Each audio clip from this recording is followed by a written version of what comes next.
Weewaawo Elikisi balamu nate kulekayo n'emboozi eyo ku nsonga nga tebezitambudde mu kkooti. Ebino nga tubijjeko ezikwata empaawo tugendagendako naddala ku nsonga z'enguudo bitundu by'e Kyebando, Nsuubi naddala wano mu bitundu by'e Wakiso. Abatuuze bagamba nti abakulembeze baveeyo bave mu nsonga z'ebyobufuzi ebyawakaggwa bakole ku nsonga zaabwe. Bano bagamba nti balina ebintu ebikyagenda mu maaso n'okuba nate nga bibabobbi omutwe gamba ng'ekiwamba abantu enguudo embi nga n'olwekyo ekiseera okulaba nga bakolera ku nsonga zaabwe. Katobe emboozi eyo. Abatuuze ku byalo okuli Nsumbi, Kazinga ne Kyebando mu ggombolola ya Mumyuka mu disitulikiti ey'e Wakiso basabye abakulembeze abalondeddwa okuza ebyobufuzi ebbali balowooze ku ngeri gye bagenda okutandikamu emirimu. Okwogera bino kiddiridde okuba nga waliwo ebizibu bingi ebiri mu kitundu ng'enguudo embi, ebbula ly'amazzi n'okuwamba abantu n'ebirala kyokka nga abakulembeze bafuuse kyesirikidde. Abantu bano bagamba nti ebirala byonna bandibigumiikiriza naye ekyenguudo kisusse kuba zijjudde ebinnya ekiziviiriddemu okugwako obubenje buli kaseera n'okusitula enfuufu. Abantu mu mayumba badduse namu wanfuufu. Ekkubo tufubye okuba nti ekkubo likolebwa naye tubadde tusaba gavumenti okulonda nga bukuwedde ekitaazi. Ebyobufuzi byakoze eki? Byawedde tebadda mu kusosola ono tebadda mu kusosola oli oba mubaka wa opposition yaliyo batukolere ffe ebyobufuzi byawedde tugende natukolera kintu kyangu nnyo ekyo.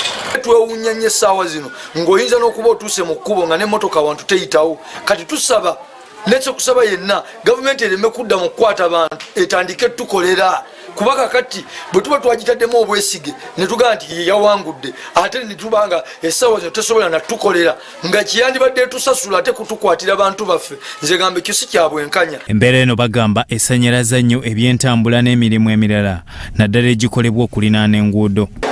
Chairman Zifiri tugenda mukwata amataayi bwe bata tukoledde ekkubo lyaffe kubanga yabaddeko ate era yakoze eki naye nga tuli bubi emmotoka booda ziguwa buli kaseera abantu babakubawo.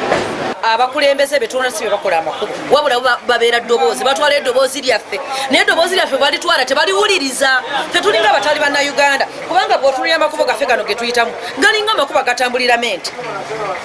Ffe tetumanyi twaza gwaki ffe nga batuuze b'e Kyebando, Nsumbi. Naye ekkubo y'enfuufu etuyisa bubi kuba ndi muvuzi wa booda enfuufu etuyisa bubi ebinnya pisi zaffe ziweddewo abantu sabaze banootwala ku musabaze ayambadde bulungi naye kakanya ki nfuufu.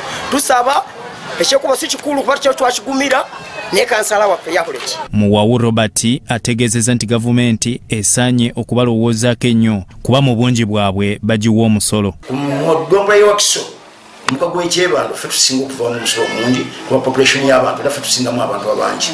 Naffe twagala obuweereza obuva ku ggombolola y'e Wakiso tubufunemu ng'abantu b'e Kyebando.